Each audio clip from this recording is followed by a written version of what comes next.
PSLV C61 ప్రయోగంలో సాంకేతిక సమస్య ఎదురైంది. పిఎస్ఎల్వి ప్రయోగం పూర్తి కాలేదని, మూడో దశ తర్వాత రాకెట్లో సమస్య వచ్చినట్లు ఇస్రో చైర్మన్ నారాయణన్ తెలిపారు. శ్రీహరికోట వేదికగా ఇస్రో 101వ రాకెట్ ప్రయోగం చేపట్టింది. పిఎస్ఎల్వి C61 రాకెట్ను ఉదయం 5:59 ప్రయోగించింది. భూ పరిశీలనకు చెందిన EOS-09 ఉపగ్రహాన్ని పిఎస్ఎల్వి నింగిలోకి తీసుకువెళ్లింది. అయితే కాసేపటి తర్వాత పిఎస్ఎల్వి C61 ప్రయోగంలో సాంకేతిక సమస్య ఎదురైంది.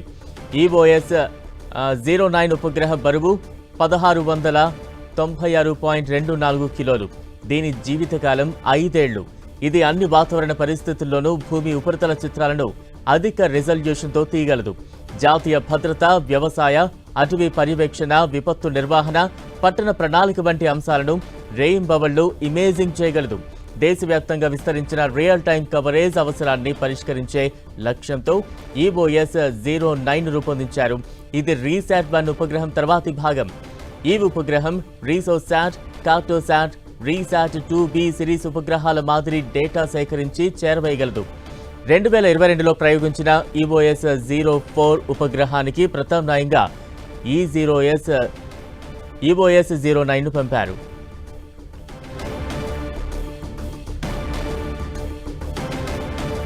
పిఎస్ఎల్వి C61 ప్రయోగంలో కొంత సాంకేతిక సమస్య తలెత్తింది.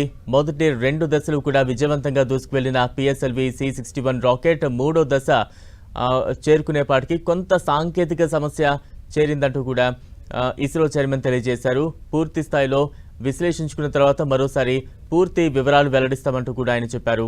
అయితే పిఎస్ఎల్వి C61 రాకెట్ ప్రయోగానికి సంబంధించిన దృశ్యాలు మనం చూస్తూ ఉన్నాం. ఈరోజు తెల్లవారుజామున 5:59 ఈ ప్రయోగం మొదలైంది. అయితే తొలి 2 దశలు కూడా నిర్దేశించిన కక్షలో విజయవంతంగా దూసుకువెళ్లినప్పటికీ కూడా మూడో దశకు వచ్చినప్పటికీ కొంత సాంకేతిక సమస్య తలెత్తడంతో ఈ ప్రయోగంలో మూడో దశ కొంత కీలకంగా మారింది. ఆ మూడో దశకు చేరుకున్నప్పటికీ సాంకేతిక సమస్య చేరిందని, ఈ సమస్యకు సంబంధించి పూర్తి స్థాయిలో విశ్లేషించుకున్నాక మరోసారి మీడియా ముందుకు వస్తామంటూ కూడా ఇస్రో చైర్మన్ నారాయణ తెలియజేశారు. దానికి సంబంధించిన అప్డేట్స్ మనం చూస్తూ ఉన్నాం. అయితే ఈరోజు తెల్లవారుజామున ఇస్రో 101వ మిషన్ను మొదలుపెట్టింది. Today we attempted a launch of PSLV C61 vehicle. The vehicle is a 4-stage vehicle. First 2 stages performed as expected, and during the 3rd stage, it's a solid motor system. We are seeing observation. The motor pressure, there was a fall in the chamber pressure of the motor case, and the mission could not be accomplished. We are studying the entire performance. We shall come back at the earliest. PSLV C61 rocket ప్రయోగం తొలి 2 దశలు కూడా విజయవంతంగా ముందుకు వెళ్ళింది. అయితే మూడో దశలో కొంత సాంకేతిక సమస్య తలెత్తిందంటూ కూడా ఇస్రో చైర్మన్ నారాయణన్ వివరించారు. మిషన్ అసంపూర్తిగా ముగిసిందంటూ కూడా ఇస్రో చైర్మన్ నారాయణన్ పూర్తిగా వివరించారు. పిఎస్ఎల్వి C61 ప్రయోగంలో కొంత సాంకేతిక సమస్య తలెత్తింది. EOS-09ను నింగిలోకి తీసుకువెళుతూ ఉన్న క్రమంలో తొలి 2 దశలు కూడా విజయవంతంగా నిర్దేశించిన కక్షలో దూసుకువెళ్లిన పిఎస్ఎల్వి C61 రాకెట్ మూడో దశకు వచ్చినప్పటికీ కొంత సాంకేతిక సమస్య తలెత్తడంతో మిషన్ అసంపూర్తిగా ముగిసిందంటూ కూడా ఇస్రో చైర్మన్ నారాయణన్ తెలియజేశారు. మొత్తం ఇస్రో ఇది 101వ మిషన్గా ఈ రాకెట్ను ప్రయోగించింది. మొదటి నుంచి చూస్తూ ఉన్నాం, ఇస్రో చాలా విజయాలతో ముందుకు దూసుకువెళ్తూ ఉంది. అయితే ఈ పిఎస్ఎల్వి C61 రాకెట్ ప్రయోగానికి వచ్చినప్పటికీ నిర్దేశించుకున్న కాలక్రమంలోనే ఇదంతా కూడా దూసుకువెళుతూ ఉంది. అయితే తొలి 2 దశలు ఎంతో విజయవంతంగా దూసుకువెళ్ళినప్పటికీ కూడా మూడో దశలో కొంత సాంకేతిక సమస్య తలెత్తడంతో ఇది కొంత అసంపూర్తిగా ముగిసిందంటూ కూడా ఇస్రో చైర్మన్ నారాయణన్ వెల్లడించారు. ఇక తాజా అప్డేట్స్ అందించేందుకు మా ప్రతినిధి దేవకుమార్ సిద్ధంగా ఉన్నారు. దేవకుమార్, ఇది కొంత అసంపూర్తిగా ముగిసిందంటూ కూడా ఇస్రో చైర్మన్ వెల్లడించారు. తాజా అప్డేట్స్ ఏంటి?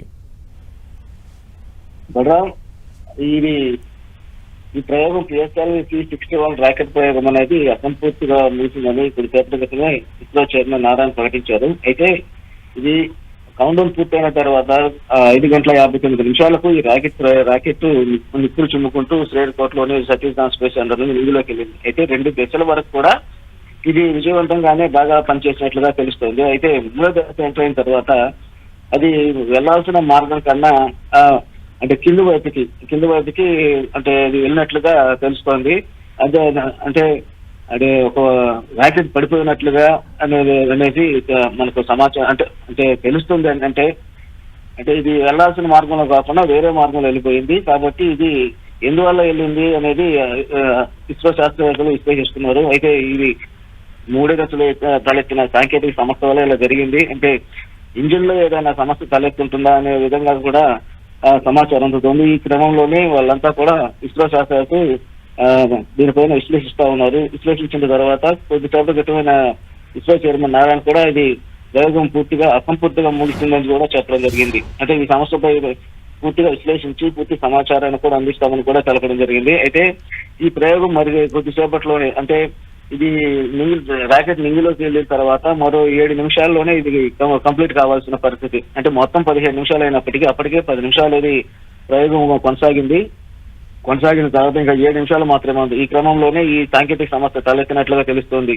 ఇక ఈ పిఎస్ఎల్వి సిరీస్ విషయానికి వస్తే ఇప్పటి వరకు కూడా పిఎస్ఎల్వి సిరీస్ ఇస్రోకి గెలుపు గుర్రంగానే ఉంది. ఈ సిరీస్ అంతా కూడా ఇప్పటి వరకు కూడా 60 రాకెట్ ప్రయోగాలు జరిగితే 3 మాత్రమే ఫెయిల్ అయ్యాయి. అలాగే 58 ప్రయోగాలన్నీ కూడా సక్సెస్ అయిన పరిస్థితి. అది చంద్రయాన్ కావచ్చు, అదేవిధంగా ఆదిత్య L1 ఇలాంటివన్నీ కూడా ఈ పిఎస్ఎల్వి సిరీస్ లోనే రాకెట్ ప్రయోగాలు చేపట్టడం జరిగింది, విజయం సాధించడం జరిగింది. అయితే ఇది కూడా పిఎస్ఎల్వి సిరీస్ లో ఈ ప్రయోగాన్ని చేపట్టినప్పుడు కూడా ఇది కూడా ఖచ్చితంగా సక్సెస్ అవుతుందని అందరూ భావించారు. ఎందువల్లంటే పిఎస్ఎల్వి అనేది మనకు ఇస్రోకి అలాంటి గెలుపు గుర్రం లాంటిది. Success rate thank you Devakumar.